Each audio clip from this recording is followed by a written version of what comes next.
ನಗರ police commissionerate ವ್ಯಾಪ್ತಿಯಲ್ಲಿರುವಂತಹ Gokul road police ಠಾಣಾ ಸರಹದ್ನಲ್ಲಿರೋ ಅರ್ಬನ್ ಓಯಸಿಸ್ ಮಾಲ್ ಅದರ ಎದುರಿಗೆ ನಿನ್ನೆ ಒಂದು ಆಕ್ಸಿಡೆಂಟ್ ಆಗಿದೆ. ಅದರಲ್ಲಿ ಫಯಾಜ್ ಮತ್ತು ಮುಜಮಿಲ್ ಅನ್ನುವಂಥ ಇಬ್ಬರು ಯುವಕರು ತಾಜ್ ನಗರ ನಿವಾಸಿಗಳು, ಹುಬ್ಬಳ್ಳಿಯವರೇ, ಅವರಿಬ್ಬರು ಸ್ಥಳದಲ್ಲೇ ಮೃತಪಟ್ಟಿರುವಂಥ ಭಾಳ ಒಂದು ಘೋರ ಅಪಘಾತ ಪ್ರಕರಣ ನಡೆದಿದೆ.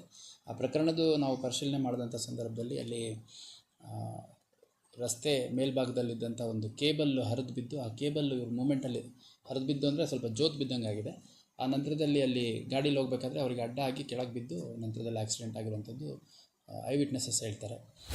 ಇದರ ಹಿನ್ನೆಲೆಯಲ್ಲಿ ನಾವೊಂದು 105 BNS ಅಂದರೆ culpable homicide not amounting to murder ಅಂತ, ಅಂದರೆ ಕೊಲೆಯಲ್ಲದ ಒಂದು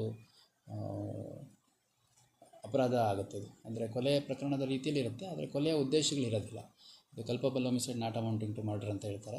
ಈ ಹಿಂದೆ 304 IPCಲಿ ಒಂದು ಸೆಕ್ಷನ್ ಇತ್ತು IPCಲಿ. ಸೊ ಅದರಡಿಯಲ್ಲಿ ಪ್ರಕರಣ ನಾವು ದಾಖಲು ಮಾಡ್ಕೊಂಡಿದ್ದೀವಿ. ಆ ಕೇಬಲ್ ಯಾರಿಗೆ ಬಿಲಾಂಗ್ ಆಗ್ತಾಯಿತ್ತು ಮತ್ತು ಯಾರು ಅದರ ಮೇಂಟೆನೆನ್ಸ್ ಮಾಡಬೇಕಾದವರಿದ್ದರು ಅನ್ನೋಂಥದ್ದು ಯಾವುದೂ ವಿವರಗಳು ಗೊತ್ತಿರಲಿಲ್ಲ ಫಿರ್ಯಾದಿದಾರರಿಗೆ.